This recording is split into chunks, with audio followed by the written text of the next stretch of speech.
da Panplus, Slatério. Temos aqui também o nosso especialista João Masticador, que eu começo ao Jorge, e depois passa para o embarcador e eu finalizo com a ligação, portanto, dos equipamentos. Tendo alguma dúvida? Pronto.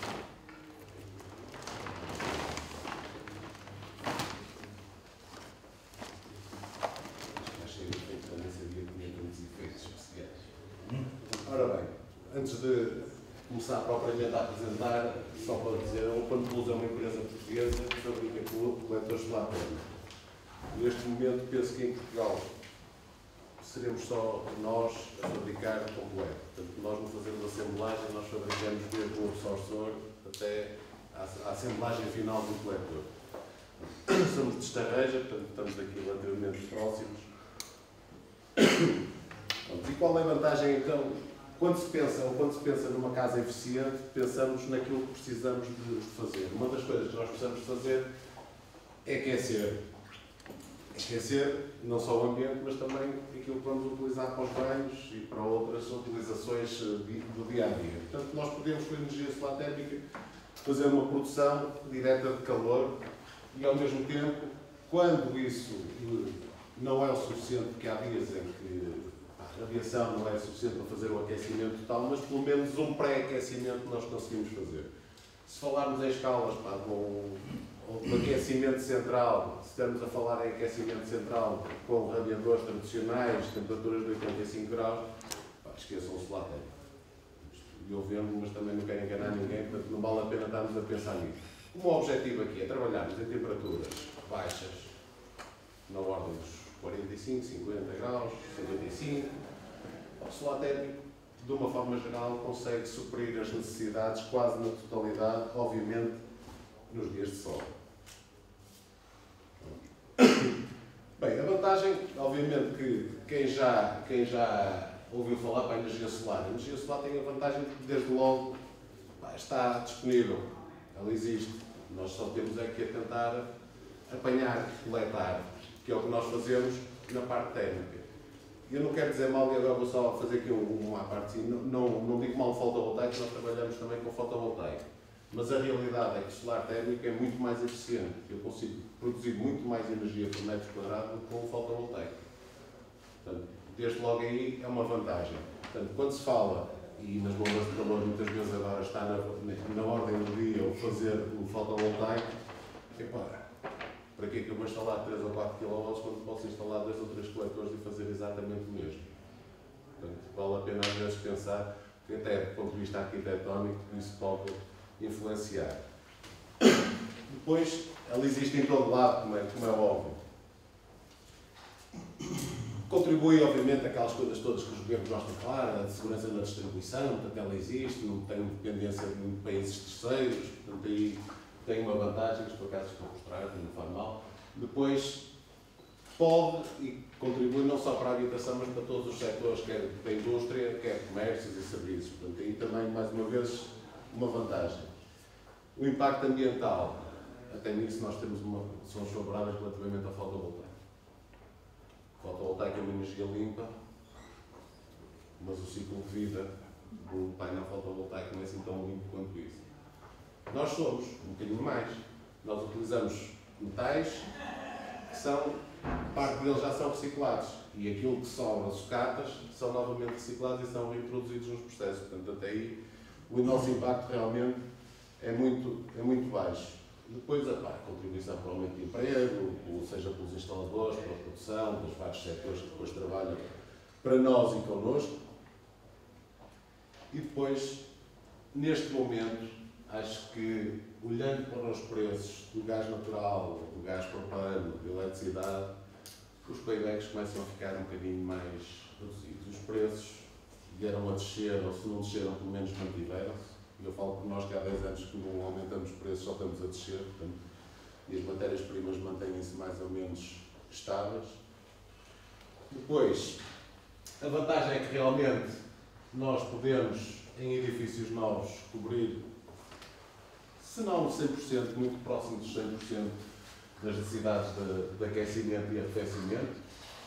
Obviamente, quando nós precisamos de fazer arrefecimento, aqui é um bocadinho mais complicado. Temos que ter máquinas que permitam utilizar essa energia que nós produzimos para fazer esse arrefecimento. No caso do edificado, é possível também fazer recuperações de edifícios e fazer a introdução destas tecnologias. Às vezes, um bocadinho contra gosto, por o impacto de um coletor num telhado ou um painel fotovoltaico num telhado nem sempre é o mais agradável, mas é possível contornar isso. Nós temos também, já agora, isto é um bocadinho a passa publicidade, mas nós temos a possibilidade de fazer de acordo com aquilo que o cliente quiser. Se ele quiser um painel roxo, ele sai roxo. Obviamente todas as coisas têm um custo, mas é possível fazer. É uma questão de mandar lacar ou mandar amenizar à cor, portanto é uma questão, tudo se pode fazer. Depois, na parte industrial, obviamente, que é possível utilizar, mas aqui não será propriamente caro. Nós somos um dos países da Europa com maiores recursos naturais em termos de sol e, se calhar, somos o país da Europa onde menos utilizamos esses recursos. Aquela manchazinha assim dos verdes e dos amarelos são países em que têm, se calhar, aquilo que nós instalamos num ano deve ser mais ou menos aquilo que é instalado para 2 semanas, 3 semanas na Alemanha. Portanto, e mesmo com o mercado deles a cair, eles continuam a ter um mercado de 700 mil metros quadrados por ano, ou coisa assim. Nós andamos nos 45 mil. Portanto, dá para ver um bocadinho a diferença. Portanto, aqui, basicamente a mesma coisa. Pronto. Qual é a vantagem, então, o que é necessário? Quando nós falamos em sistemas solares, a vantagem é a redução do custo da energia. Nós instalamos um equipamento que nos permite reduzir custos. Obviamente que substituir a produção de água quente de uma caldeira por um solar térmico, a única coisa que nós estamos a fazer é realmente reduzir custos. Não estamos a ser eficientes. Portanto, no caso, o que nós precisamos é de reduzir as necessidades energéticas e então depois, com essa redução, aplicar sistemas que sejam economicamente mais favoráveis. Depois, nós olhamos e isto é natural, os custos de energia aumentam todos os anos. Portanto, o que é que faz? É que se os equipamentos não têm aumentado de preço, o tempo de retorno do investimento cada vez é mais pequeno. Há uns anos atrás falava-se de 7, 8 anos, hoje em dia 4, 5, já se consegue ter um retorno interessante. Para um equipamento, se for bem tratado, depois vamos falar disso, pode durar 20 anos, estou a ser um otimista. Se ele for bem tratado, é isso que temos, portanto, se pagarmos em 4, 5 anos, temos um período em que estamos a ganhar dinheiro, de certa forma, durante bastante tempo. Depois, a vantagem dos solares térmicos. A vantagem principal é eu conseguir acumular a energia. No fotovoltaico também eu posso fazer através das baterias, que são caras. Aqui eu só preciso de um depósito. Guardo a água quente, que depois utilizo fora, normalmente nos períodos de sol. O que acontece muitas vezes nas casas e na habitação é que o período solar é o período em que as pessoas não estão em casa. Estão a trabalhar, portanto, eu tenho de alguma forma recolher energia. O que é que eu tenho que fazer? Ter depósitos onde eu acumulo. Depois dos depósitos, este senhor trata porque tem os depósitos fantásticos para essas coisas. A vantagem dos sistemas solares é que eu, mesmo que tenha uma recuperação, eu tendo uma instalação, é relativamente simples eu chegar lá e instalar um sistema solar e interligar os sistemas. São sistemas normalmente fáceis de fazer. Depois o baixo custo de energia, fornecimento confiável de energia para os próximos 25 anos, isto considerando o tempo de vida útil dos equipamentos, desde bem tratados, como eu digo. Não tem grande manutenção, é um sistema solar térmico, a manutenção que tem anual é verificar, limpar, verificar válvulas, substituir anos de depósitos, uma limpeza de depósito, dependendo das águas, permutadores, e pouco mais é do que isto. Fornecimento de energia livre de CO2, portanto, quando falamos da descarbonização para a sociedade, isto é um fator devia ser muito mais incentivado do que os carros elétricos, mas vamos lá perceber porquê. E depois, então, como eu já disse, o retorno de investimento em prazos atrativos. Pronto, isto aqui, um bocadinho, pá, esta é a nossa fábrica. Nós, nas instalações solares, quando foi o programa à medida solar térmica em 2009, naquilo que foram as grandes instalações, fomos a empresa que mais instalações forneceu. Temos uma capacidade instalada de qualquer coisa como 380 mil metros quadrados por ano. Portanto, há mais, nós somos, nesta altura, a quarta ou a quinta no mundo, em termos de instalação, de capacidade de produção. Não quer dizer que estejamos a utilizá-la, infelizmente, mas temos essa capacidade. Há mais 3, 4, mas as outras também são demasiado grandes, portanto nem vale a pena pensar nisso. Nós utilizamos equipamentos, pá, infelizmente, o equipamento principal, pá, não é nacional, teve que vir da Alemanha, e é um equipamento que há basicamente três máquinas daquelas no mundo, e uma delas está no grupo Bosch. Portanto, estamos a trabalhar, vamos a Bosch veio copiar, portanto, veio copiar o que eles fizeram depois de nós. Portanto, não, mas é verdade, eles foram ver nós conhecíamos bem na altura o administrador, ele teve a ver a fábrica, teve a ver a máquina, achou que realmente funcionava bem, e obviamente tinham capital para investir. Investiram e depois mandaram a fábrica para a Roménia. Portanto, já não produzem cá. Não sei porquê.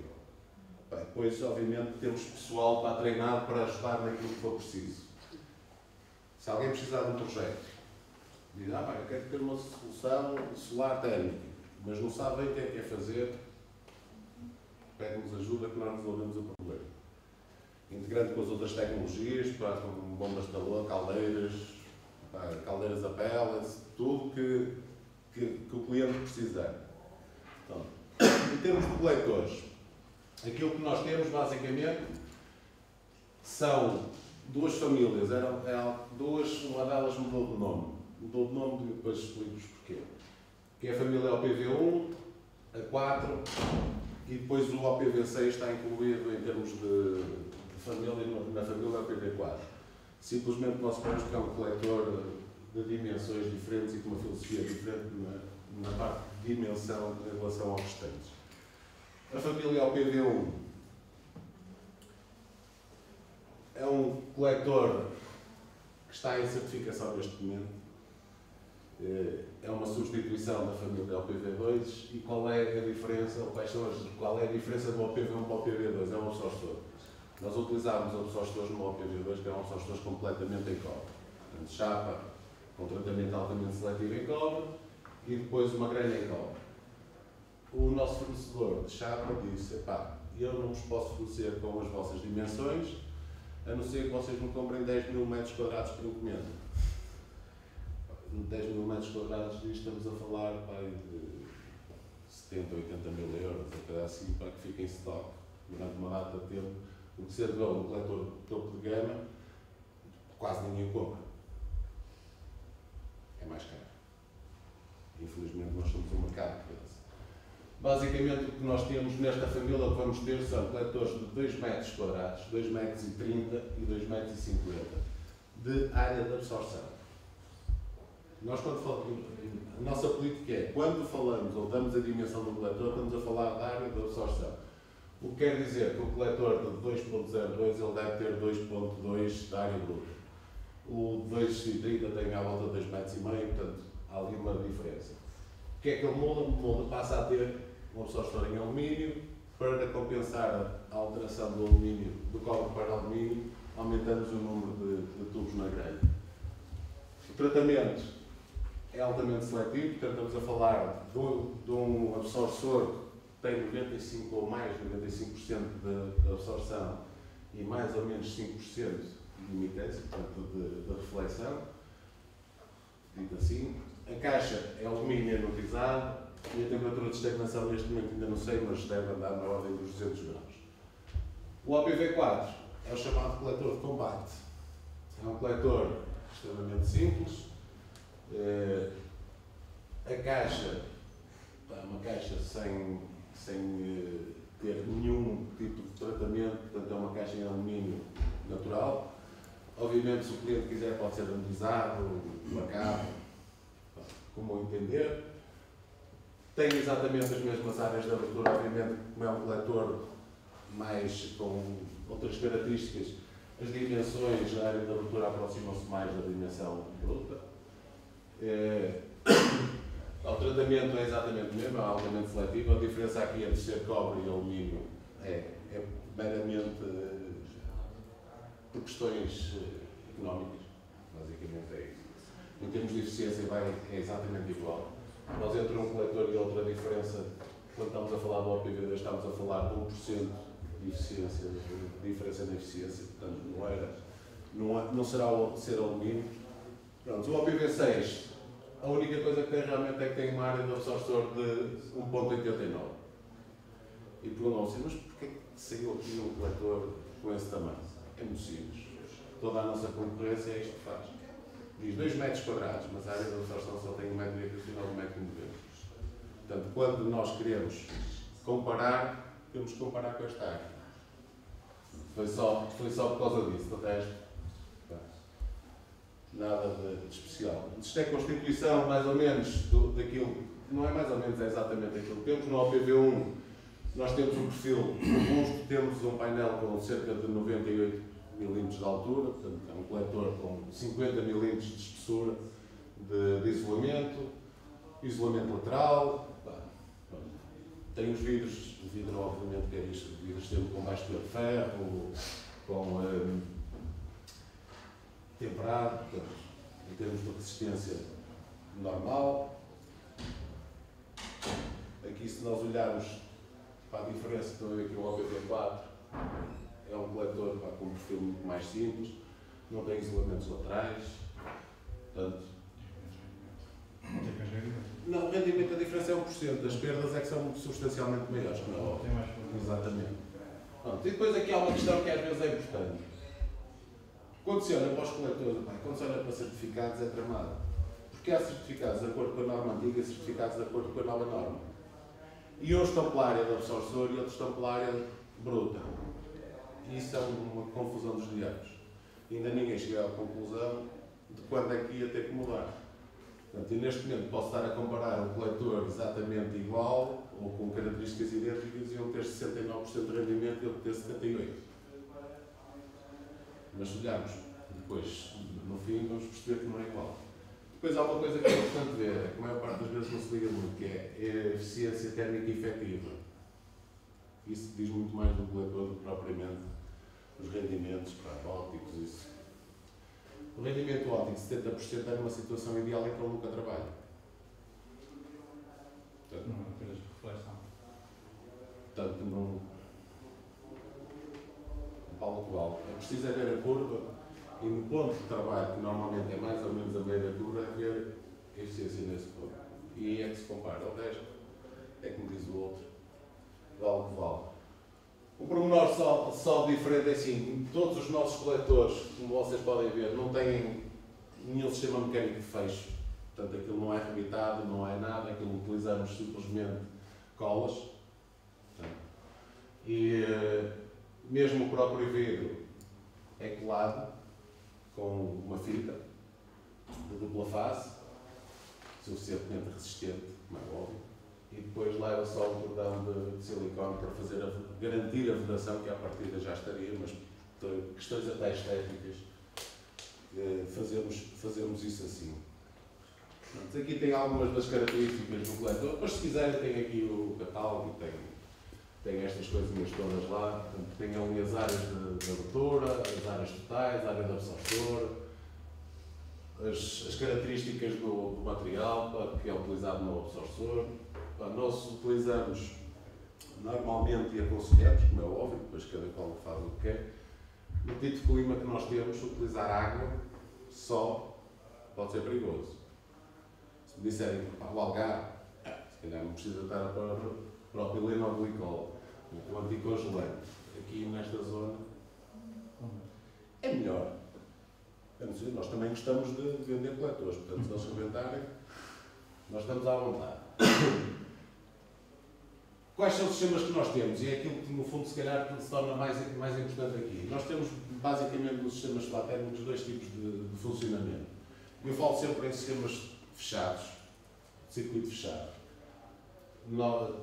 Só em países da América Latina, que foi aqui, e Estados Unidos, é que utilizam o circuito aberto, ou seja, a água vai ser aquecida e que circula no coletor. Aqui nós temos um circuito independente, temos chamado circuito primário, que é o que vai do coletor ao permutador do depósito, seja ele depois pelo exterior ou no interior, e assim o circuito secundário, que depois é o circuito de ligação aos equipamentos e ao abastecimento.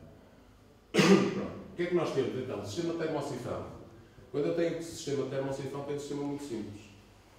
Tenho um coletor e um depósito, basicamente. Depois tenho, obviamente, válvulas de segurança e aquilo funciona por diferença de temperatura. Nós sabemos que se aquecermos a água, ela torna-se menos densa, portanto, a tendência é ela ir subindo, isto de forma muito simples. Vai ao permutador. Normalmente, os depósitos são depósitos, no caso de termocifrões, com chamada dupla camisa, ou seja, tem uma camisa exterior ao depósito, que é onde circula o fluido que vai ser aquecido e, por sua vez, vai aquecer a água que está no interior do depósito. Portanto, isto é, desde logo, a vantagem disto é a simplicidade. Portanto, em termos de manutenções e de ter o sistema em casa, é relativamente simples. Depois tem os lados negativos. Os lados negativos é nós temos um depósito que está permanentemente no exterior. Portanto, as perdas, por muito bem isolado que ele esteja, tem perdas. Depois tem outro problema. É que se ele não estiver a funcionar, eu só percebo isso quando o apoio falhar. Porque se o apoio estiver a funcionar normalmente, eu não percebo. Depois tem outro problema ainda, que normalmente são os apoios. Há uma tendência, nós não fornecemos com resistência elétrica exatamente para evitar problemas. A maior parte dos sistemas que existem aí, o apoio é por resistência elétrica. O que é que o instalador faz? Mete um disjuntor no quadro, liga aquilo e está ligado. É porreiro. O que é que vos aquece a água? A resistência. Vocês tomam banho? Não dá prioridade.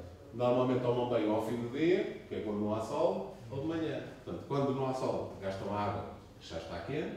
O que é que vai aquecer a água? A resistência. Fica quentinha até de manhã. Porreiro. De manhã tomam banho e a resistência liga outra vez porque, entretanto, a temperatura desceu. Portanto, o que é preciso fazer?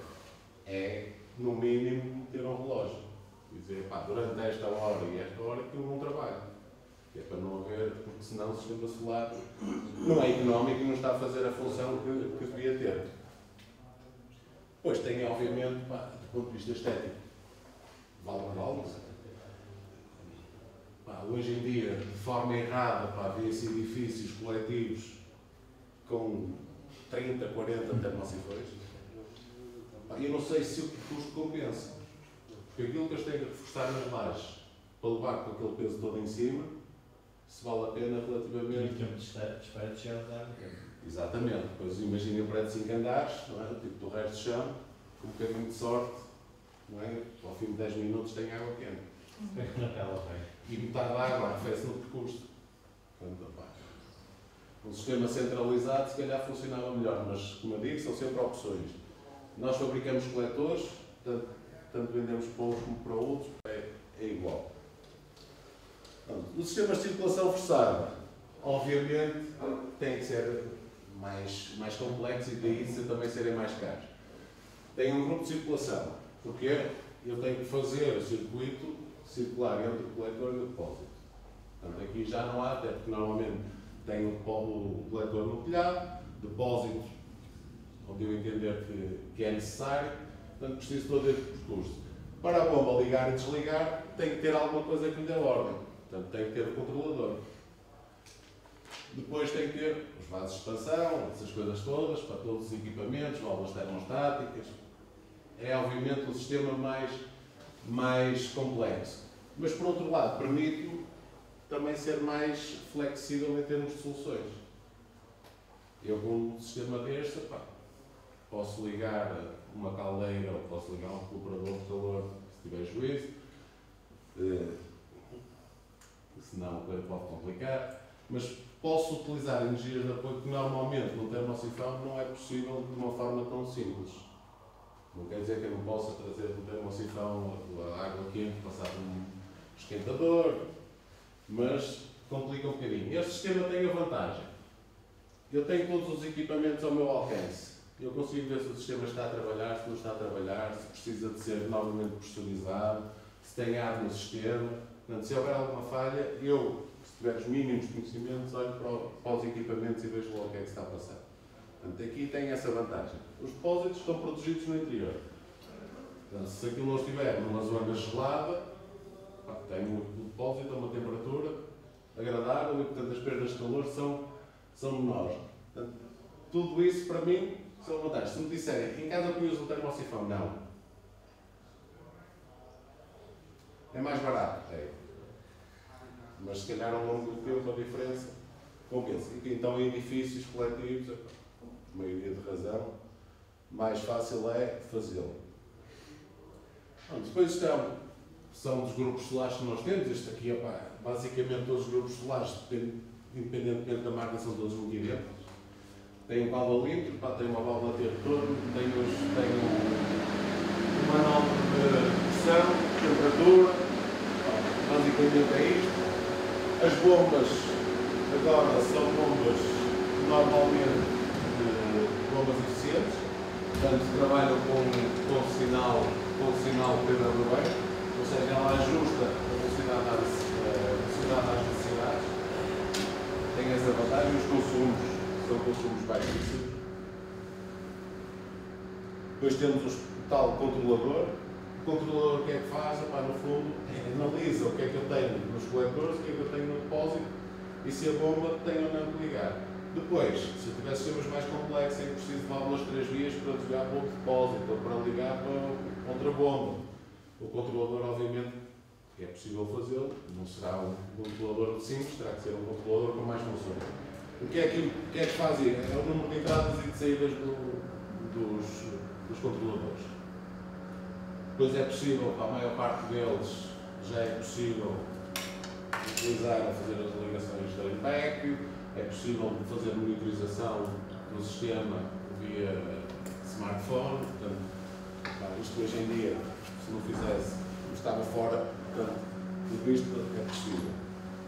Depois há controladores, obviamente, isto é um controlador que nós temos, que normalmente é muito pequenino. Este aqui é utilizado mais quando temos os chamados sistemas coletivos, em que depois no interior da habitação, para aquilo que precisamos é de abrir ou fechar uma válvula.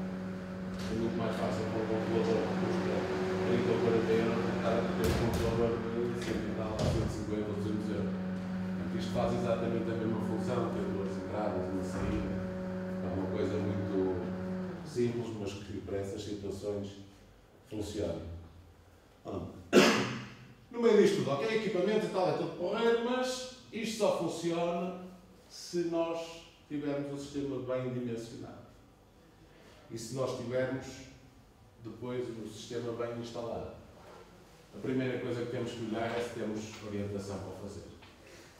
Se nós estivermos só pilhados para norte,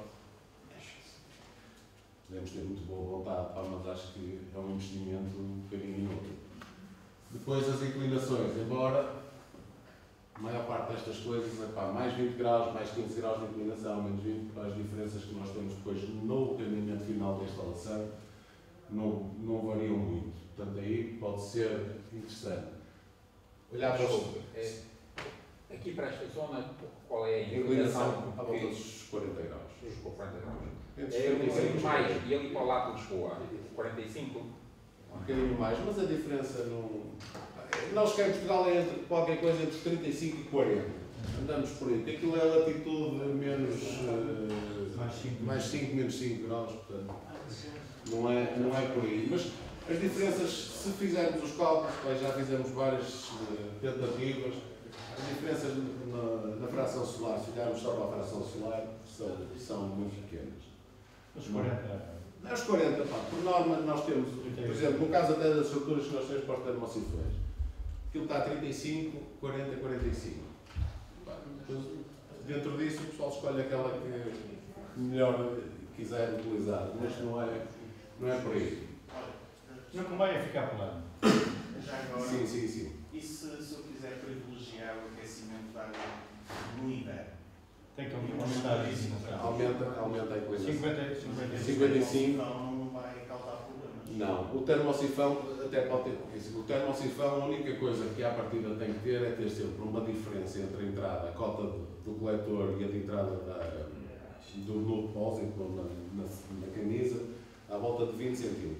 Se houver isso, obviamente se ele na vertical, não funciona. Quer dizer, pode funcionar, mas é mais complicado porque a gravidade depois daí tem outros problemas.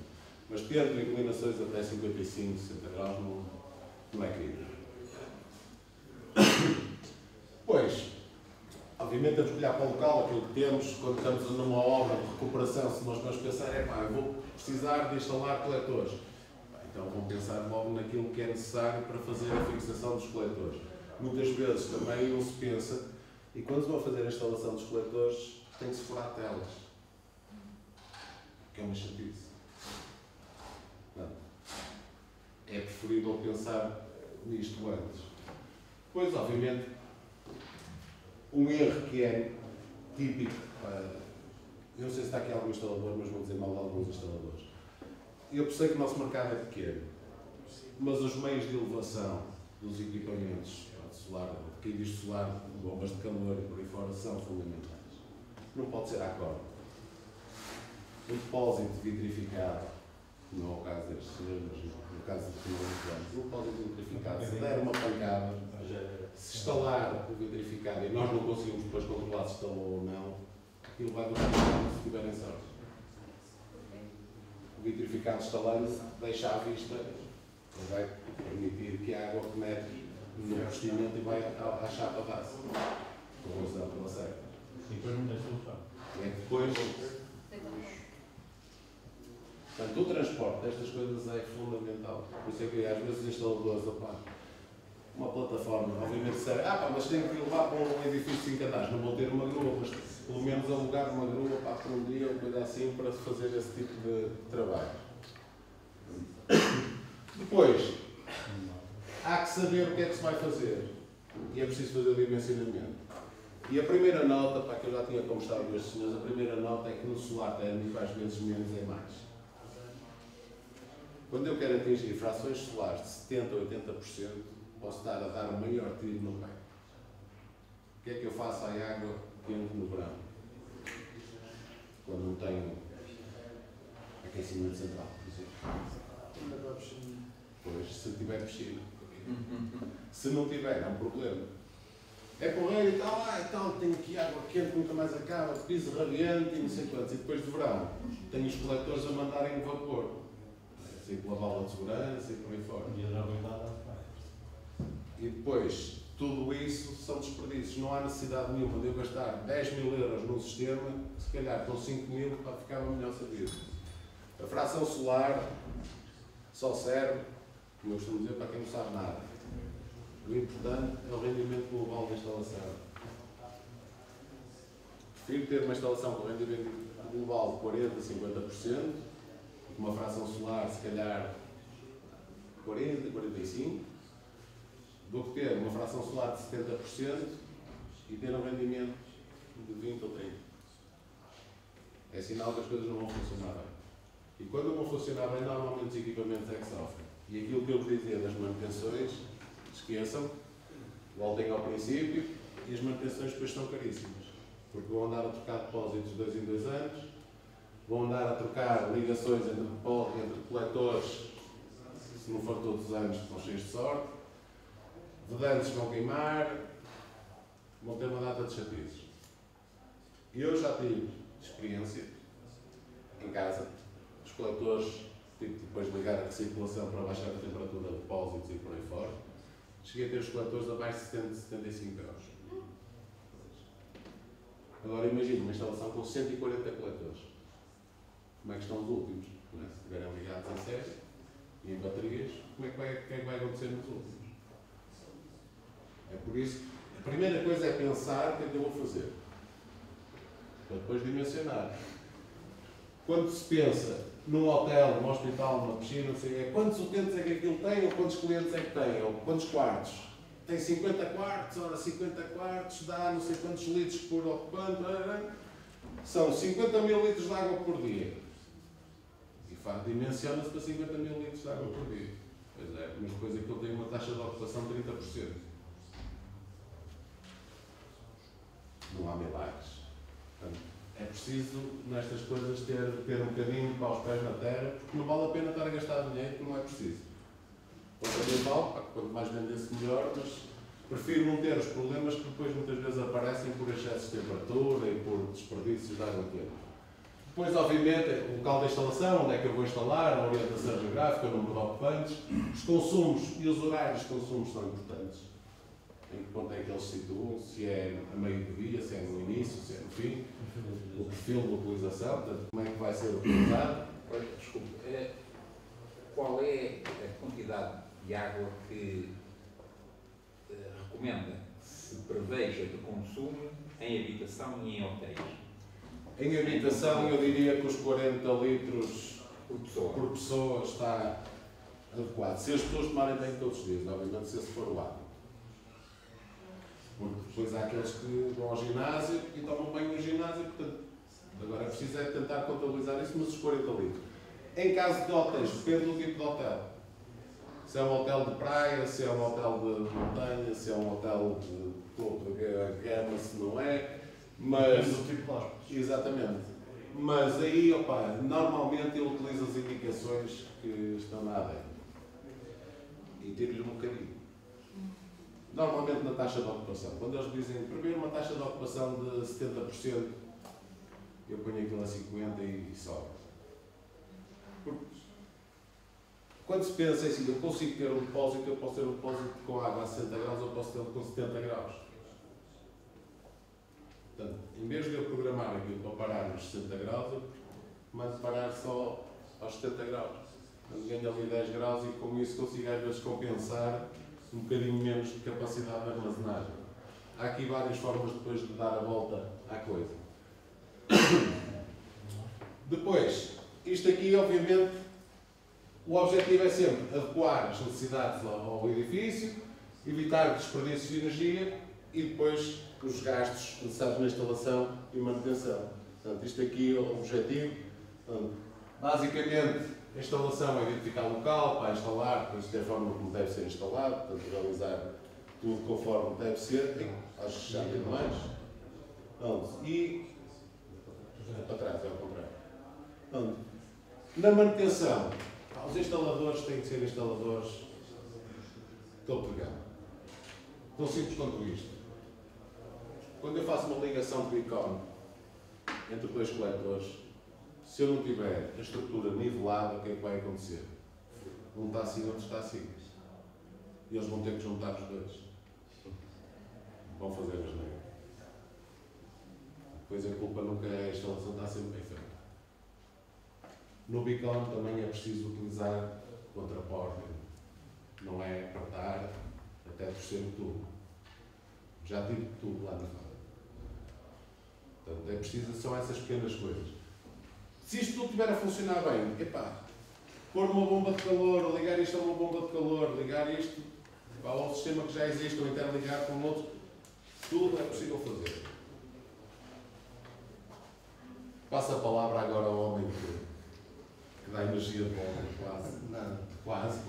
Boa tarde, o meu nome sou Sérgio Louro, venho representar a Unidade Floral e, portanto, nós acabamos todos por ter aqui uma ligação comum. Eu trabalhei também muitos anos na Bosch e foi lá que identifiquei esta oportunidade de negócio.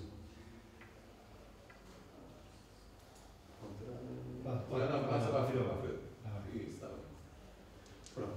Essencialmente, vou começar pelo problema que deu origem a este negócio e que é um problema que todos nós sentimos. A problemática da questão do aquecimento global, a questão do tratado de Kyoto, que portanto veio a sensibilizar para uma série de problemas a nível ambientais que nós, seres humanos, temos vindo a provocar, tal como aqui o Vaz já tinha falado. Portanto, nós somos animais de hábitos e depois de nos habituarmos a um conforto, dificilmente abdicamos dele, mas isto tem sempre associado uma pegada ecológica, não é? Está sempre associado um conforto a um consumo de energia. Maior procura de energia, inevitavelmente o preço de energia tem tendência a aumentar. De maneira que, por exemplo, falando na questão dos refrigerantes, há uns anos atrás utilizavam-se essencialmente dois tipos de refrigerantes, que era o R12 e o R22. Estamos ali uma pessoa que trabalhou com eles, eu não trabalhei. Porquê que não sentas, Norberto? Porque ele tem Já não já, sei. Desculpa. já estourou com o planeta todo. E agora tem problemas, bem tranquilo. E alguém por ser mais antigo, não é?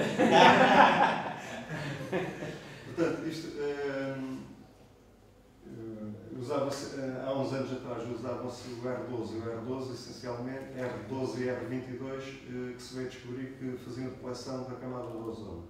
Entretanto, depois de alguma regulamentação e algum acordo, baniram-se esses refrigerantes e substituíram-se por refrigerantes fluorados, em que basicamente na molécula de hidrocarboneto tiraram o cloro, que era lixiviante, e colocaram uma molécula de flúor. E deu origem a estes refrigerantes que alguns de vocês já viram. O 410 é seguramente um dos mais conhecidos, e o 404, mas que se veio agora a descobrir há alguns anos também, mais recentemente, que contribuem imenso para o aquecimento global. Basicamente, 1 kg de 404 é equivalente a quase 4 toneladas de dióxido de carbono durante 100 anos, que é o tempo que ele demora a degradar nas camadas superiores da nossa atmosfera. Okay? Perante isto, a Comunidade Europeia mandou uma diretiva que se chama F-Gás e que já, neste momento, este aqui, o 404, deixou de ser vendido a 31 de dezembro do ano passado. E os outros seguem o mesmo caminho. Portanto, aqui está tudo a mudar. Por exemplo, vemos agora atualmente os fabricantes a impingirem a R32, mas o próprio R32 vai terminar, porque o F-Gás diz que em 2025 tudo que tenha um GWP superior a 150 não é para ser usado na Europa. O resto do mundo, depois com Trump e companhia, não sabemos o que é que vai sair. GWP é Global Warming Potential, basicamente o contributo para aquecimento global destes refrigerantes. De maneira que estamos todos em transição para os gases naturais ou orgânicos, em que, não sei se já repararam no vosso frigorífico, a água frigorífica que se foi comprada recentemente já tem um destes, já não tem. E, portanto, o meu conselho é, quando comprarem coisas com R32, pensem que daqui a se calhar 4 ou 5 anos não há refrigerante para trocar. Para o preço que já está, refrigerantes. Portanto, perante estes problemas, uma possível solução é isto: é obtermos a energia que precisamos no dia a dia, mas da forma mais eficiente e ecológica possível. Eficiente, portanto, tendo aparelhos que sejam mais eficientes, e nós temos visto isso em tudo o que é eletrodomésticos. Antes eram tipo classe B e hoje já vemos muitos equipamentos classe A+, e agora já alguns A3+. Okay? Outra forma de, portanto, tratarmos do problema é o trabalho que o João tem andado a fazer, portanto, fazermos com que os nossos edifícios consumam cada vez mais energia. E isto vai tudo em direção. Não sou eu, é o João. Não vou para aqui. E estamos todos a caminhar em direção ao Near Zero Energy Buildings, que é outra diretiva que vai começar a ser transposta em 2020. Não sei se quem é que sabe aqui o que é o COP. O rendimento. Sim. E sabem qual é o rendimento de uma caldeira de condensação que tanto vos tentam render? Alguém tem uma ideia? É bem, o catálogo diz que é 105%, não é? Mas que a energia nasceu na caldeira? É o que lá está escrito no catálogo, não é? Eu já explico, como disse, eu trabalhei na Rocha e eu era responsável pelas linhas de ensaio a nível do processo e eu explico o que é esses são esses 72%. Pronto, a caldeira de condensação tem um queimador, não é? Neste caso, a queima neste tipo de caldeira, ela acontece de cima para baixo, que é uma coisa estranha, mas é assim que funciona. Mas no final emanamos energia pela chaminé, portanto sai ar aquecido, entre 60 a 70 graus. Portanto, o copo é inferior a 1, porque nós fornecemos 1 kWh de gás natural, mas recebemos muito menos, mesmo na caldeira de condensação. Os 110, 120% que se vê, em comparação com uma atmosférica, que é muito pior. Uma caldeira ou um esquentador atmosférico, por vezes temos copos 0,75, 125% da energia que nós fornecemos ao sistema vai pela chaminé. Por isso que as chaminés aquecem bastante. Algumas vezes chegam a estar a 300 graus. Pronto, o que é isto da bomba de calor? Quem é que sabe o que é uma bomba de calor? Para além do nome que já ouviram falar. Alguém tem ideia do que é uma bomba de calor? Uma máquina tem um rendimento 3 ou 4 vezes superior às produções mais antigas. Eu vou tentar explicar e ali o Rogério pode nos ajudar, que também é um homem especialista nisso. Se vocês não conseguirem, eu vou ficar triste. Eu costumo dizer que a bomba de calor é um sistema mecânico que bombeia calor em 2 pontos. Isto porquê? Porque frigorífico é uma bomba de calor, o ar-condicionado é uma bomba de calor, ar-ar. Temos, basicamente, qualquer circuito frigorífico é uma bomba de calor. É capaz de transportar calor entre 2 pontos. É esse o trabalho da máquina. Como é que funciona? Temos um circuito frigorífico fechado, hermeticamente fechado, e temos refrigerante a trabalhar, a circular. E quem faz circular isso é um compressor. Quem é que já viu descarregar um extintor de dióxido de carbono? Garrafas de gás a congelar, de inverno. Pronto. Basicamente, o refrigerante, quando está a evaporar, ele consegue absorver energia do meio em redor dele. E basicamente, o que a bomba de calor faz é o refrigerante ao circular, ele ao evaporar, seja num radiador azul que se vê no ar-condicionado ou numa bomba de calor, seja num comutador de placas, no caso de uma bomba de calor geotérmica, ele ao evaporar vai absorver energia. Depois de passar no compressor, ele vai ser comprimido o refrigerante e vai acontecer o que acontece quando nós enchemos o pneu da bicicleta. Ao comprimirmos o refrigerante, ele vai aquecer. Portanto, a energia elétrica que nós metemos num sistema de bomba de calor e em modo de aquecimento não é desperdiçada, vai aparecer aqui no permutador de calor ou no trocador. O trocador de calor normalmente tem água circular e temos refrigerante. Como o refrigerante está mais quente, a energia flui naturalmente para a água que queremos aquecer. É uma forma de explicar, não sei se conseguiram entender ou não. Estão muito calados, se calhar não entenderam. A parte do refrigerante aquece isso? O refrigerante, os compressores apenas bombeiam vapor, okay? Um gás. E o refrigerante, dentro do circuito, ele trabalha em circuito fechado, porque o compressor fala o ar. Ele tem uma fase em vapor e uma fase líquida. Onde é que ele fica em líquido? Fica em líquido aqui. Quando ele consegue transferir o calor para a água, que nós queremos aquecer, ele condensa. Okay? E aqui temos uma válvula de expansão, portanto, este sítio aqui, por exemplo, uma bomba de calor de 80 graus, pode estar entre 25 a 30 bar, aqui sim está uma pressão muito mais baixa. E ao passar aqui, então passa de líquido para vapor e é aí que acontece o absorver de energia do meio ambiente, que está aqui explicado. Portanto, nós temos energia elétrica. Isto é para o caso de modo de aquecimento, e arrefecimento já não é bem assim, já vos falo. Esta energia no compressor é transformada em calor pelo ato de comprimir o refrigerante, okay? Não é desperdiçada, mais energia que se absorve do ar. Isto depois é dinâmico, okay? As bombas de calor, o copo varia em função de uma série de fatores. Okay? Aqui é um exemplo de um copo 4.6. Portanto, nós vimos uma caldeira de condensação, que tinha um copo, no melhor dos casos, tinha um copo 0,9. Aqui temos uma bomba de calor normal que dá um copo 4,6. Mas isto atualmente não é nada. Neste momento nós fabricamos bombas de calor, que a radiante dá copos de 6. Okay? Reparem. Cada quilowatt que eu compro, eu tenho 6 kW de carga. não tem nada a ver com gás ou gasóleo. Pronto, fazendo aqui uma comparação, temos logo desde logo a questão da eficiência e o consumo. Portanto, é um sistema muito mais eficiente, que gasta menos, para realmente garantir aquele conforto que nós pretendemos manter e que nos habituamos. Tem a questão da segurança. Portanto, uma caldeira a gás e gasóleo normalmente funciona dentro de casa, tem mais perigosidade do que numa bomba de calor, que é montada na rua. Temos a questão ecológica, portanto, a energia elétrica que usamos é uma parte residual da energia total que nos é fornecida pelo sistema, pela máquina, sendo que grande parte dessa energia elétrica, sobretudo nas horas de invasão, já é completamente limpa em Portugal.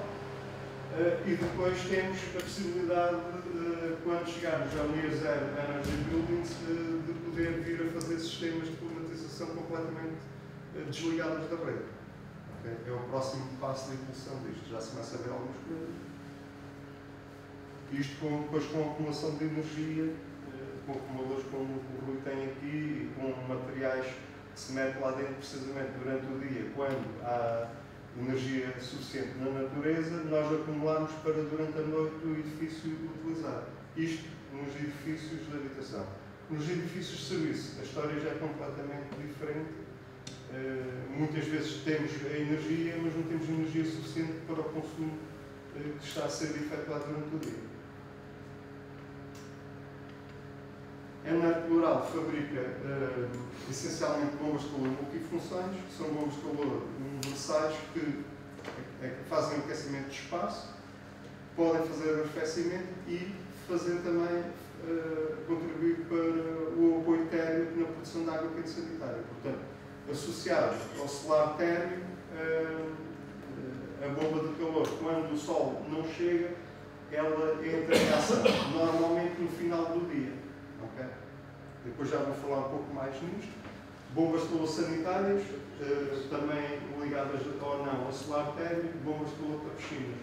Nas bombas de calor multifunções, o que é mais comum no nosso clima é a aerotermia, mas também já se vai fazendo bastante geotermia e nós também fabricamos. Pronto, o aspecto das bombas de calor mais comum é este, embora que nós temos outro tipo de carcaça. Atualmente estamos a utilizar a tecnologia alemã, portanto, reparem, a Enerplural não faz mais nem menos do que apertar parafusos. Nós recebemos peças literalmente de todo o mundo, que chegam ali às instalações e nós depois interligamos-las todas, instalamos a parte do controle, a eletrónica, que vai fazer uma gestão eficiente do sistema. Okay. Neste momento, nós já conseguimos ir a 80 graus sem assistência elétrica. Okay. São produtos muito interessantes para substituição de caldeiras a gasóleo ou gás, isto na reabilitação. E tentamos fazer as coisas o mais simples possível, um pouco como o Vasco falou, o nosso tecido profissional no que diz respeito aos instaladores é mau no que diz respeito à formação profissional e, portanto, temos que descomplicar, porque se complicarmos, depois no final há problemas e nunca é o problema do instalador, é sempre o produto. Okay? De maneira que nós fazemos só monoblocos, não estamos a fazer máquinas partidas e isto é exatamente igual a uma caldeira ao gás a gasóleo do ponto de vista da instalação, só que também faz frio, se quisermos. Okay? Alguém tem alguma dúvida? Por exemplo, numa instalação existente de um hotel ou de um lar de idosos, tem um sistema convencional que se usava aqui há 15 ou 20 anos, que era os radiadores e água alta temperatura, 80 e tal graus. Não, isso tem uns dedos. Isso é um mito, eu trabalhei no gosto disso. E a EN 522 diz que o ensaio para se medir a emissão de um radiador de alumínio é o avanço a 70 graus, o retorno a 50 e a temperatura ambiente a 20 graus. É claro que se você meter o avanço de um radiador a 70 graus, se tiver crianças por perto, não é aconselhável elas andarem junto ao radiador, se vão queimar com toda a certeza. Pelo menos 55 graus. A EN 14825 veio definir a moldura para se calcular a eficiência e indicar a letra de eficiência energética nos bombas de calor. Diz que alta temperatura é 55 graus e muito alta temperatura é 65. Portanto, a instalação, se estiver bem feita, a água tem que circular entre 65 e 55 graus. Se assim não for, alguma coisa está mal feita. Às vezes os comprimentos são grandes e depois lá na ponta não chega água quente. Tubinhos pequeninos, aí só há uma solução: pôr umas bombas mais fortes para impulsionar mais fluido para conseguirmos fazer chegar a energia ao sítio certo. Mas, portanto, a sua recomendação é para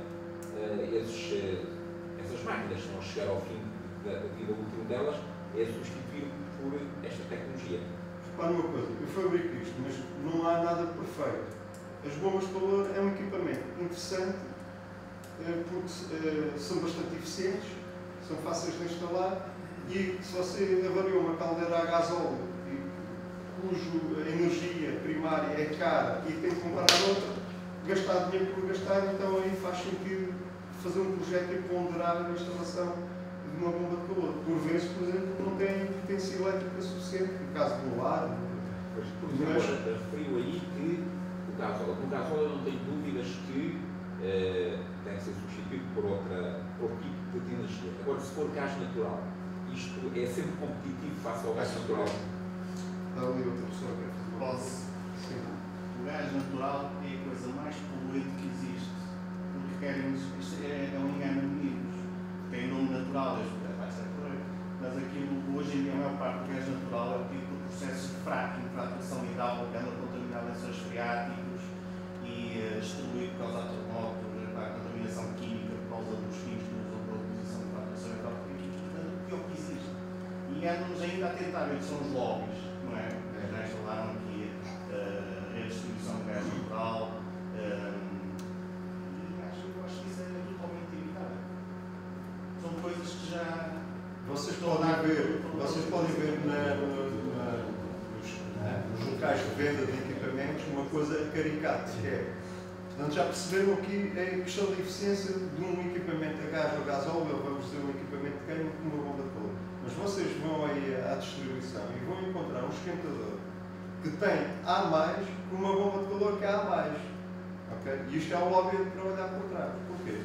Para calcular a etiqueta, a norma diz que nós temos que a eficiência líquida dividir por 250. Okay?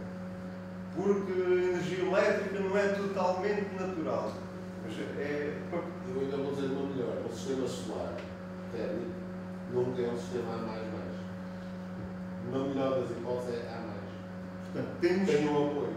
temos que o lobby do gás e do gasóleo continuamente ainda a tentar sobreviver. Ok? Pronto. Uma possibilidade, portanto, é instalar assim, uma instalação só de aquecimento. Isto é o típico de um edifício de habitação, mas pode-se transpor para um edifício de serviços, como um lar, um hospital. Okay? Isto vai ser de forma muito simples. A bomba de calor tem um sensor de temperatura aqui. Quando a temperatura parametrizada dentro do tanque da ATS desce abaixo do mínimo, ela vira esta válvula, altera a temperatura, pode estar a trabalhar, por exemplo, por radiadores 55 e vocês querem aquecer a água a 70 graus. Isto é uma máquina de fazer. Ou podem mesmo, se quiserem, ter piso radiante e vocês no equipamento dizem a contagem de aquecimento trabalha a 35 e a eficiência da máquina aumenta muito. Contagem é sanitária, trabalhas a 60 graus e depois a máquina faz esta gestão. Ainda tem a possibilidade, que é uma coisa interessante das bombas de calor no mercado de substituição, é que nos permite depois adicionar arrefecimento. Vocês têm uma instalação toda de radiadores, os tubos não estão isolados para ter água fria, mas permite, no caso dos nossos equipamentos, já tem uma saída para uma segunda válvula 3 vias, permite vocês, por exemplo, num teto falso, criar uma instalação nova para fazer arrefecimento e fazerem um coletor só para arrefecimento e a máquina, quando está em arrefecimento, ela faz desviar água para o coletor de arrefecimento.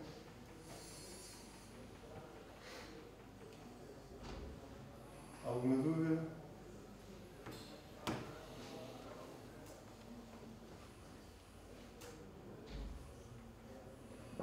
cá está aquilo que eu estava a dizer, vocês vão ver o escantador também tem A mais.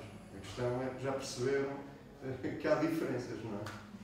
E as diferenças foram na Secretaria que tratavam disso. Que novidade. Pronto, isto é a bomba de calor sanitária que nós fabricamos. Para evitar o que o Jorge falou, que o engenheiro Jorge Vaz, eu acrescento o que ele falou, talvez 90% dos nossos edifícios têm os telhados enfeitados com painéis solar térmicos, porque na verdade, sobretudo os edifícios habitacionais, nós gastamos a água de manhã, tendencialmente, e quando o sol tem a intensidade suficiente para voltar a aquecer a água, ela já aquece pelo meio de apoio. Não há uma gestão integrada.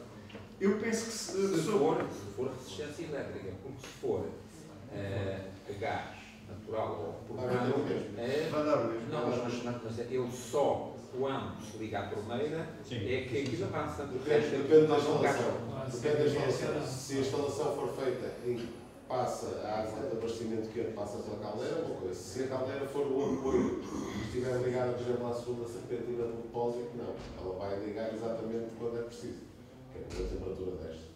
Sim, mas no caso que disse, é um esquentador que está em série com o sistema, ele só vai ligar quando a Eu, por energia... exemplo, só pago o gás natural, aquilo é uma coisa residual de verão, e de inverno é que há alguma coisa, mas de verão aquilo nunca é preciso apoiar este... Não, pode ser, se vier uns dias de chuva, é preciso.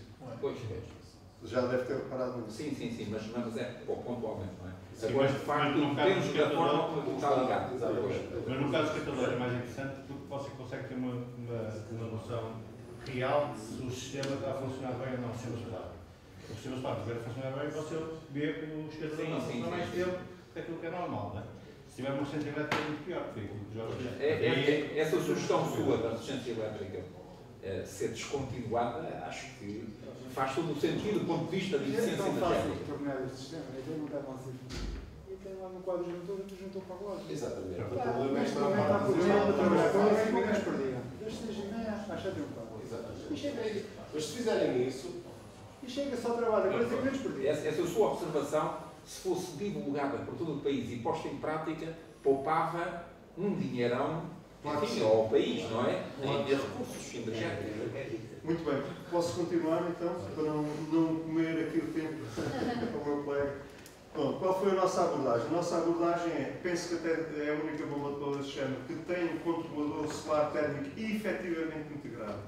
E como é que funciona? De uma caixa de controle que tem ali, sai a sua temperatura para o painel. E depois tem uma saída de 230 volts e uma saída PWM para o sistema mais avançado para controlar a bomba circuladora que faz o fluido circular entre o painel e uma serpentina a aquecer a água. Quando nós estamos a ativar o controlador solar, nós definimos o ciclo solar. Por defeito está das 9 horas às 18 horas desse dia. E quando o equipamento está em modo automático, ele tem um parâmetro que lhe dá inclusive para alterar, que por defeito vai programar de fábrica em 42 graus. Portanto, durante o dia, durante aquele período solar, se a água descer abaixo dos 42, ele trabalha um bocadinho para manter, digamos, o estoque mínimo de água. Se houver solar, naturalmente a temperatura vai subir. Quando acaba o horário do ciclo solar, se a água ainda assim não chegou à temperatura, que normalmente é de 55 graus, então a bomba de calor arranca e aquece o que é necessário adicional. Okay? E assim, por acaso eu percebi agora, há um pouco um e-mail de uma pessoa em Coimbra que está ligada à universidade, tem uma bomba de calor destas, a alimentar 2 apartamentos, tem um painel solar e gastaram no ano passado 480 kW, 6 pessoas, okay? Que é muito interessante. Mas isso só é possível realmente se as coisas forem bem feitas, que é o que o engenheiro Jorge Vaz estava a chamar a atenção. Infelizmente, o nosso tecido, os nossos instaladores fazem as coisas que às vezes não dá para perceber o porquê do fazer mal. Portanto, custa fazer bem como fazer mal. E se calhar 90% dos edifícios estão enfeitados. E se calhar os instaladores também não têm informação para... Eles têm, não, isso não é verdade, porque assim, eu trabalhei na... Não há gente formada, todos são instaladores, mas ninguém tem informação para instalar. Mas repare uma coisa, eu trabalhei Foram aqui... obrigados a frequentar um curso aqui há uns anos. E Não é só o curso. Eu trabalhei aqui na Bosch e a Bosch tinha um centro de formação extraordinário no que diz respeito a isso e havia lá formação, nos dá a ideia que às vezes quando passam da porta para fora nos dá uma amnésia e... Eu posso falar da minha, mesmo na parte do projeto, é preciso ter às vezes algum cuidado com a forma como se faz o projeto, ou dimensiona os sistemas solares. O sistema solar pode ser um problema. E a má fama que já teve nos anos 80, uma parte do projeto era parte da instalação, sem dúvida. E aquilo que aconteceu com a medida solar térmica, novamente, foi parte do projeto. Porque, como era financiado, chegou-se àquela conclusão, houve muita gente que pensava, quanto mais melhor, porque isto é bom. É.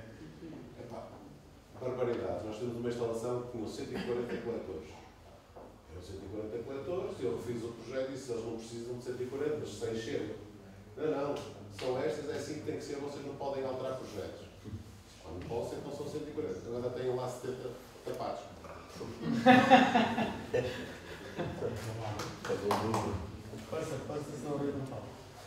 Muito bem.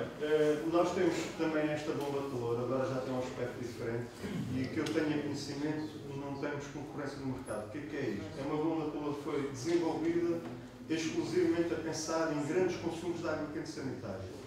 Ok? Portanto, indo àquela situação que estava a falar do lar.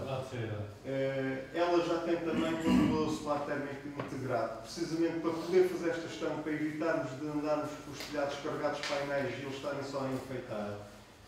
Tem inclusive a possibilidade de programarmos o ciclo anti-legionela e depois, como utiliza este refrigerante novo, ele não é novo, mas enfim, agora que se começa a usar o R290, permite aquecer a água até 75 graus. Portanto, legionela é coisa que ali não vai haver. Normalmente, o que eu vejo depois na prática nos lares é trabalhar em 50 graus com água, depois lá um dia por semana, aquilo sobe a temperatura para fazer a desinfecção da instalação toda. Okay. Como é que ela funciona? Isto é o aspecto, provavelmente todos vocês já viram este acumulador. Qual é tipicamente a potência elétrica para uma coisa de 1000 litros?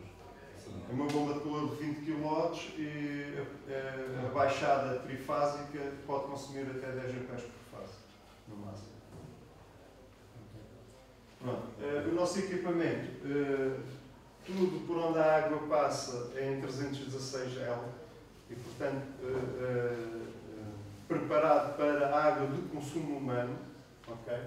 O próprio permutador de calor é de parede dupla, portanto, em caso algum, como é que estou a para trás, Luís? Paredes? Ainda sei. Para trás. Mais um.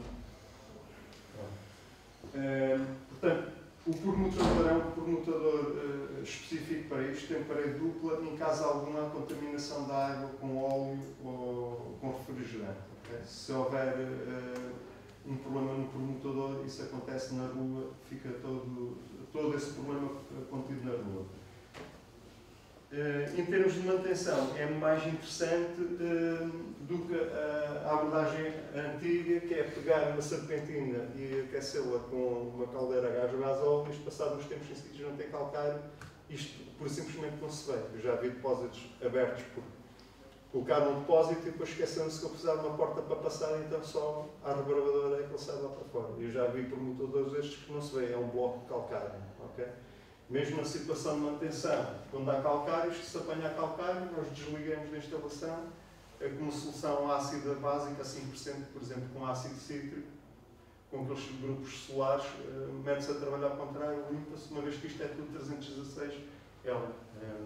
E depois, em termos de eficiência, isto é muito mais eficiente do que a abordagem antiga, mesmo como às vezes nos projetos fazem, que é pegar uma bomba de calor de muito alta temperatura a atacar aqui. Outra característica que este produto tem é, por exemplo, uma instalação de 1000 litros com uma bomba de calor de 20 kW, ao final de 10 minutos já existe água para tomar banho. Porque a máquina, quando sabe que a água está toda fria, ela sabe pelos sensores que tem, ela, em lugar de ir logo, por exemplo, a 60 graus, ela vai acelerar o processo de recuperação, vai entregar a água em cima a 42 graus, até dar a volta toda. Então tem um mecanismo de fast recovery, que é ótimo para o hotel, quando o hotel está com a taxa de ocupação no máximo, gasta a água toda, mas depois recupera muito rapidamente. Ou no caso de ginásio, também nas horas de ponta, funciona muitíssimo bem. Não sei se tem mais alguma dúvida. Isto depois é dimensionado, ali está só uma bomba de calor, mas pode levar N bombas de calor em função, realmente a quantidade é modular, nós vamos acrescentando, podemos começar com um projeto com 2 bombas de calor, um hotel que arrancou, ele entretanto a taxa de ocupação começa a aumentar e pode-se acrescentar mais unidades. Completamente modulado. Por fim, as bombas de calor de piscina, e aqui não há muito a dizer, é mais uma bomba de calor como outra qualquer, aqui não há realmente diferenciação nenhuma em relação a outros produtos do mercado. Nós trabalhamos com permutadores de titânio para aguentar, por exemplo, tratamento de água com sal, e é isto.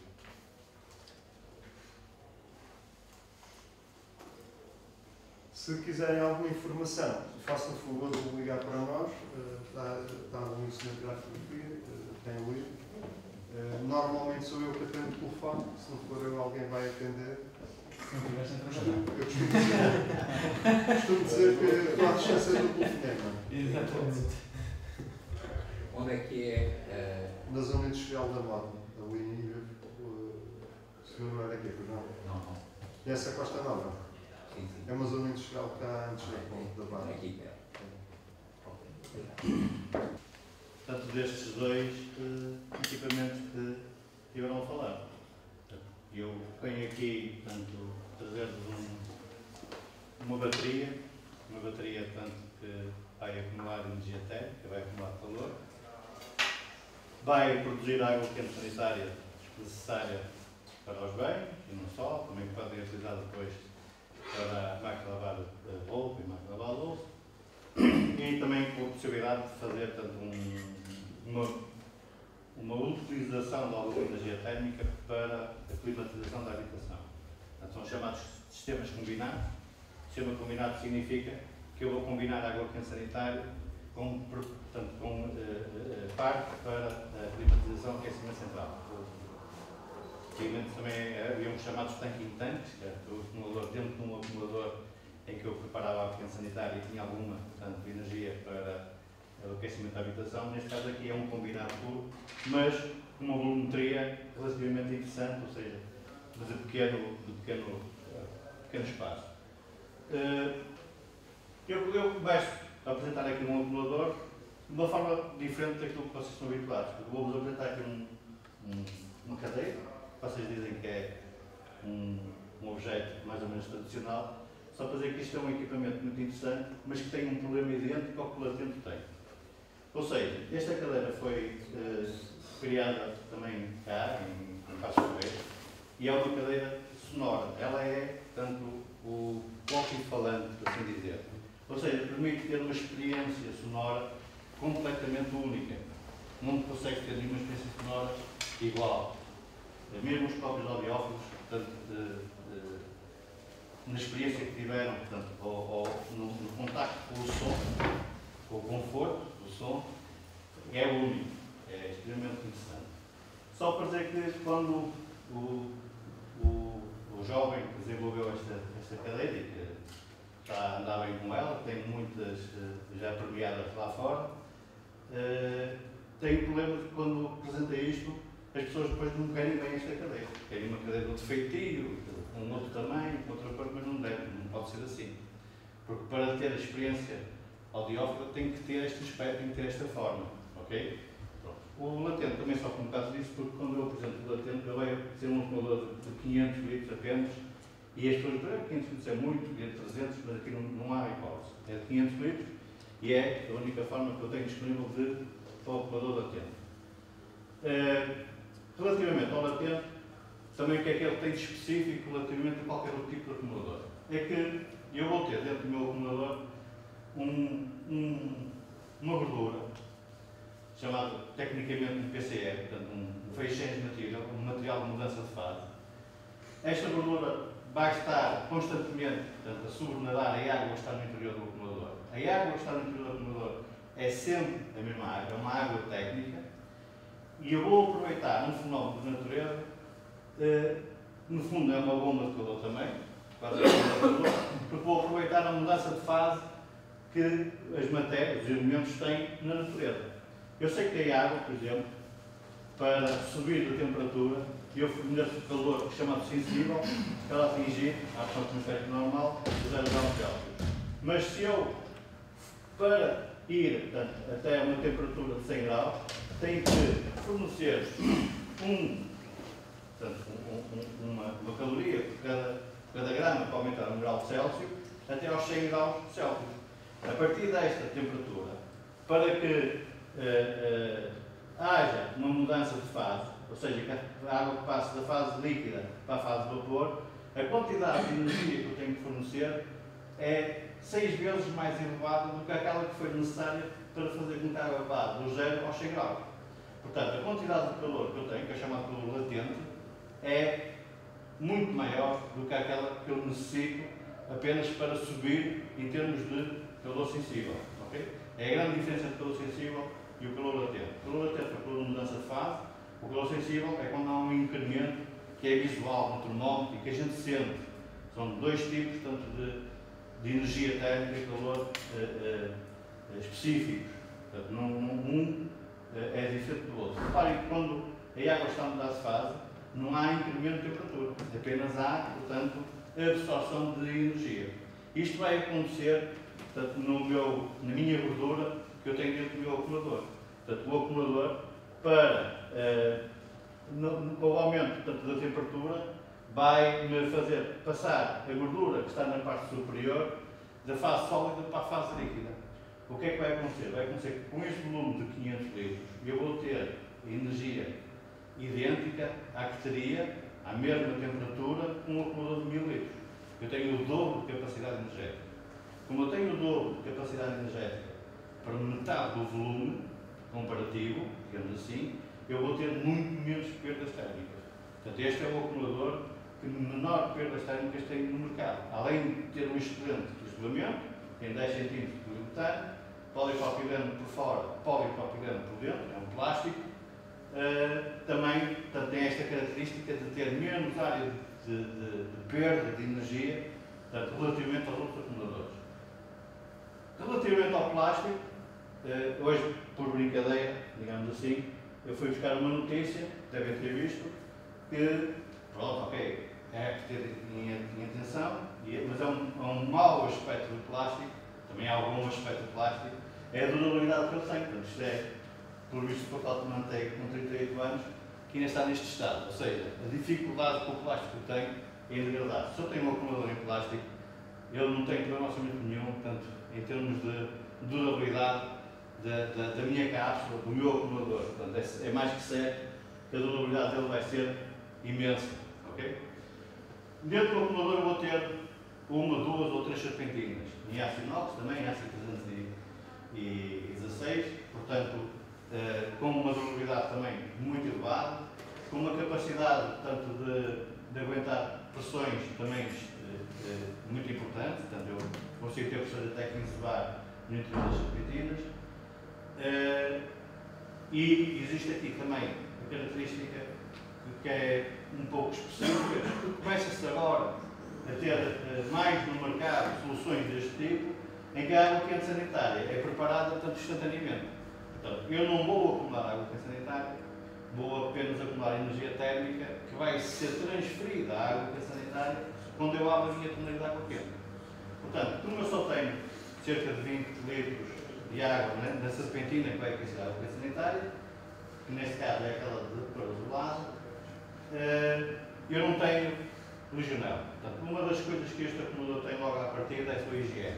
Portanto, lá de seriedade, hotéis, portanto, é lógico, nas nossas casas, porque cada vez mais fala-se um pouco destes problemas de legionela, e neste daqui a possibilidade de eu ter legionela no meu sistema é nula. Não há sedimento no sistema. Como não há sedimento no sistema, não permite, portanto, que a bactéria exista e se alimente. Portanto, eu quero, logo à partida, na produção da água sanitária, essa problemática, digamos assim, em termos de saúde. É lógico que se eu tiver um edifício antigo, em que tenha tramos de água quente sanitária sem utilização e que tenha legionela presente, portanto, nesses tramos, eu não vou conseguir, eu vou deixar de alimentá-la, de facto, mas eu, para ter a certeza que ela vai deixar de existir, tem que ter uma análise, portanto, a esta instalação, que um dos grandes problemas que se mete em termos de legionela é que são mesmo tramos, bocados da minha instalação existente no edifício, que deixam de ser utilizados na água quente sanitária e que depois fica ali a acumulação de elementos metálicos que vai alimentar, portanto, a bactéria e que quando há fluxo da água quente sanitária, eles são, digamos que, absorvidos pelo próprio fluxo, pelo efeito Venturi, entram no sistema e depois vai parar ao chuveiro e o problema do legionela é mais premente na zona, portanto, do chuveiro. Se bem que, não sei se vocês sabem, mas pode haver casos, tanto de pneumonia por legionela, por exemplo, uma pessoa que se engasga. Portanto, eu engasgando com água que contém a legionela, eu posso introduzir a bactéria no sistema respiratório. Portanto, não é preciso estar a tomar banho de chuveiro com legionela. Mesmo a beber, nós podemos ter uma cena desse tipo. Portanto, o acumulador, como eu disse, tenho acumuladores com 3 serpentinas, com 2 serpentinas, apenas uma serpentina, e acumuladores próprios, portanto, quando eu tenho que ter bomba de calor.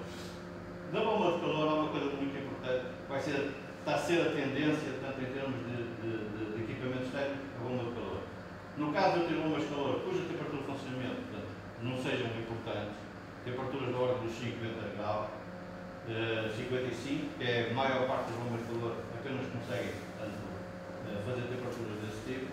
É lógico que se eu produzir água quente sanitária desta forma, não tenho problema legionela. Enquanto se eu estiver a alimentar o meu acumulador, um cilindro, ou seja, um volume de água sanitária, 300 litros, 500 litros, portanto ali, cuja a renovação da água é relativamente lenta, ou utilizar uma bomba de calor com temperatura baixa, a possibilidade de ter problemas com legionela é muito grande. Portanto, eu aqui anulo logo a partir desta questão.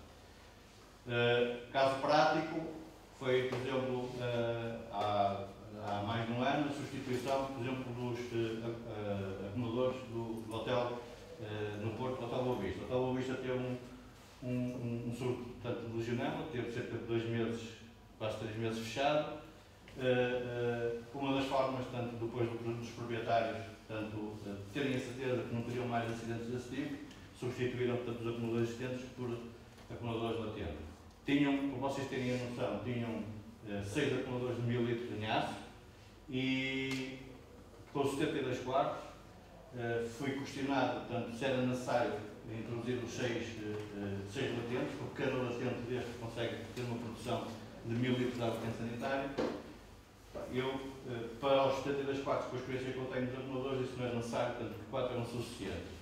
O próprio proprietário também não se acreditava muito, portanto, assim que a plataforma que mandou construir uma plataforma para 6 acumuladores, eu arrisquei e disse 4, contra mim falo, porque era possível ter vendido 6 e vendido 4, mas vendi 4.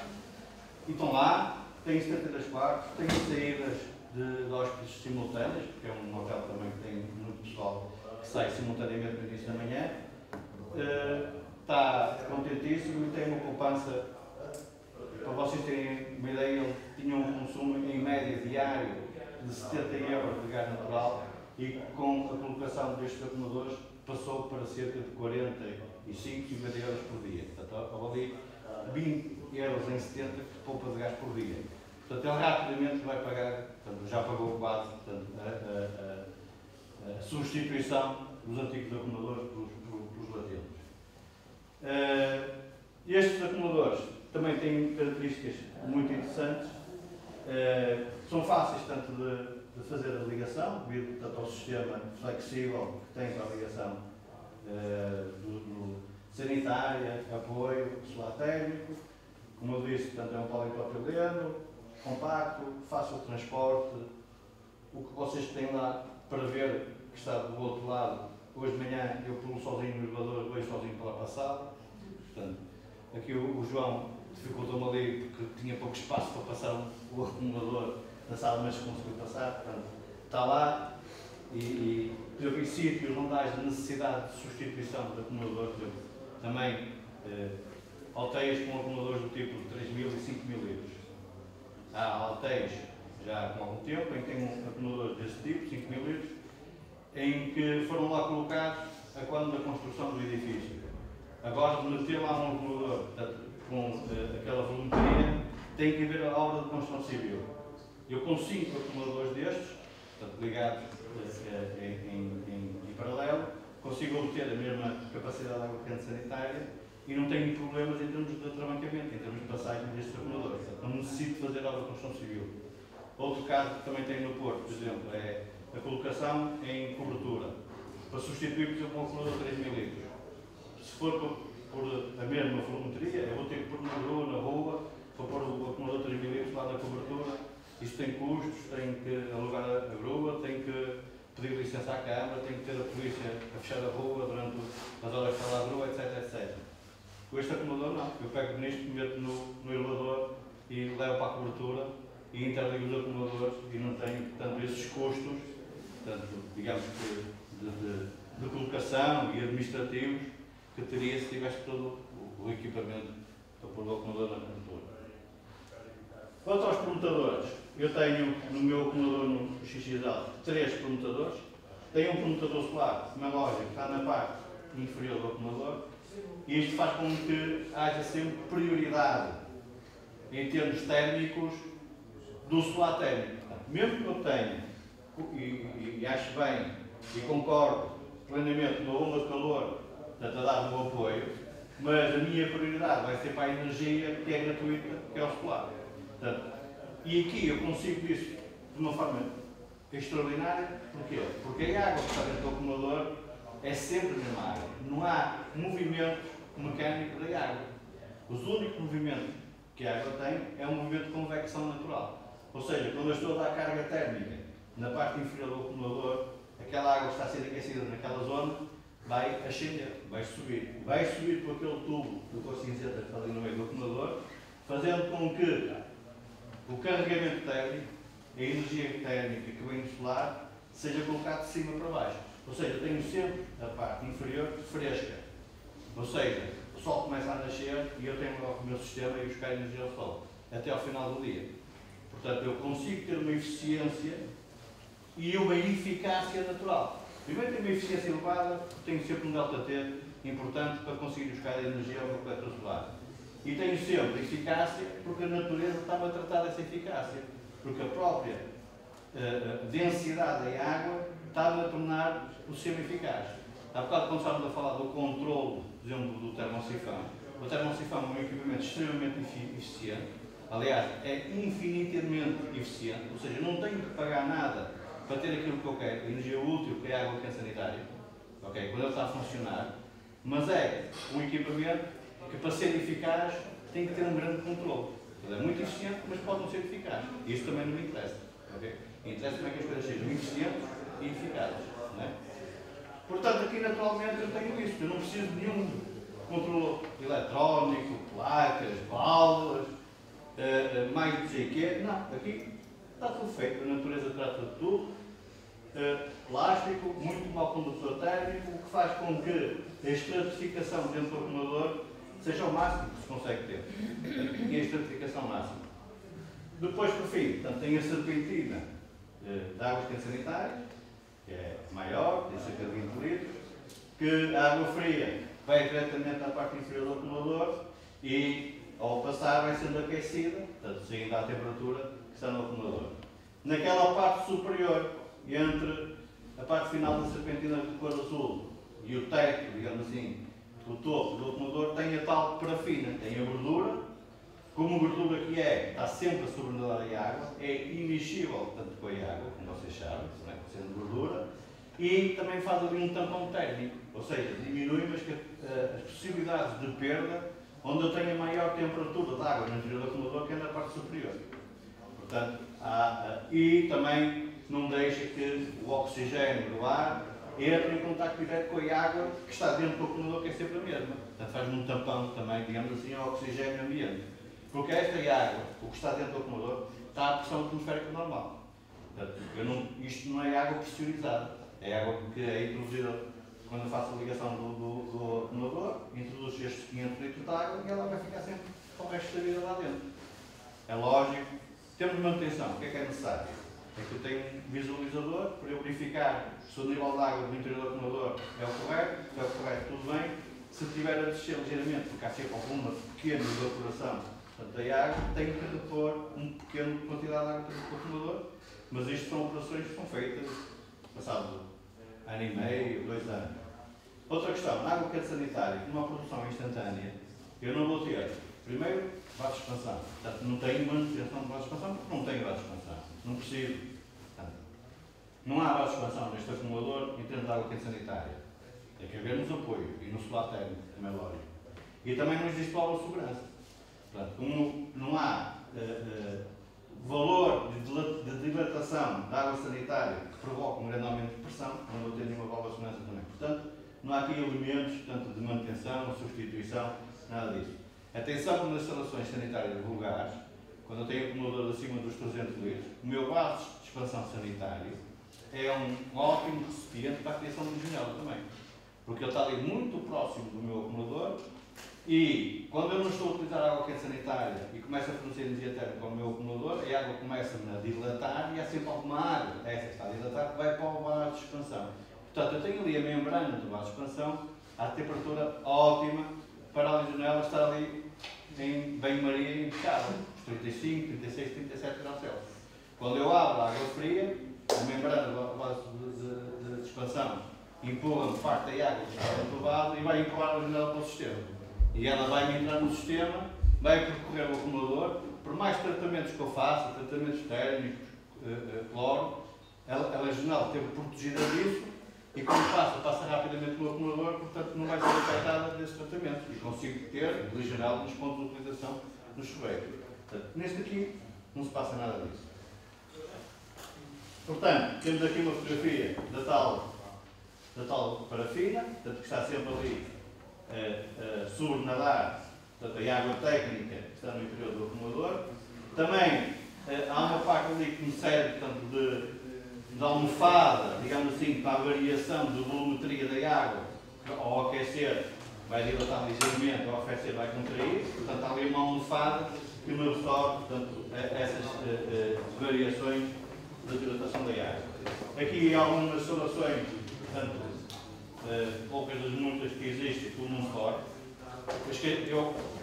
A IBT, portanto, que é o fabricante deste acumulador latente, é uma das 200 fábricas da Wurth. Portanto, este acumulador foi fabricado na Alemanha, já tem cerca de 20 anos, ou seja, ele não foi fabricado a pensar na questão da higiene da água, nem nada. Portanto,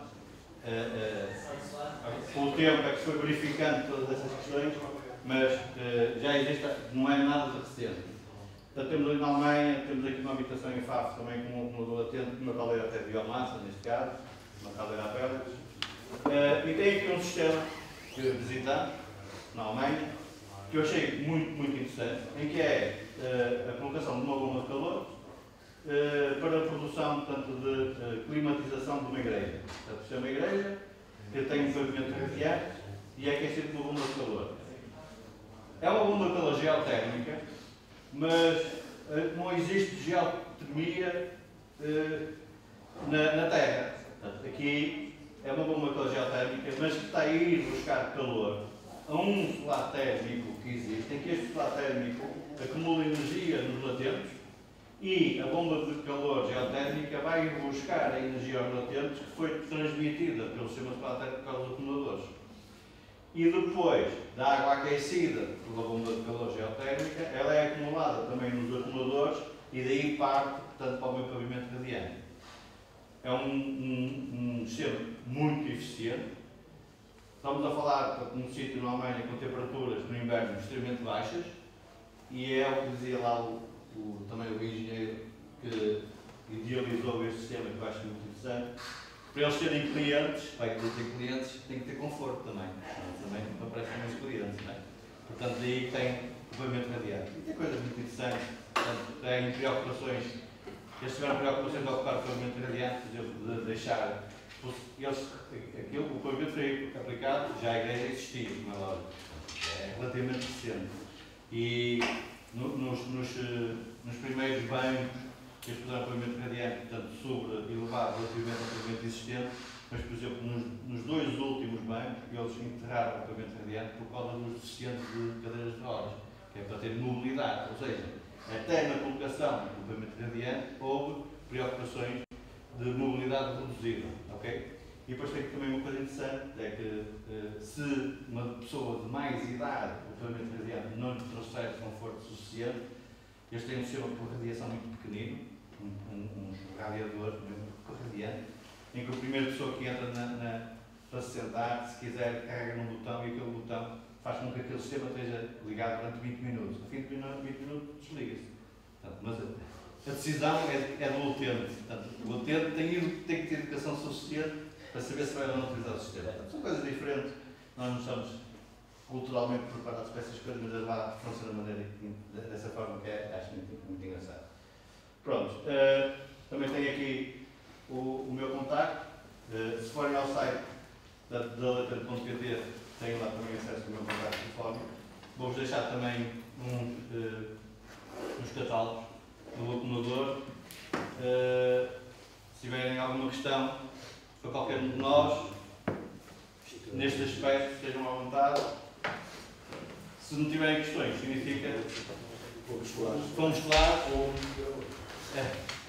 então não conseguimos transmitir aí. Entendemos, não é? Não há dúvidas? Não?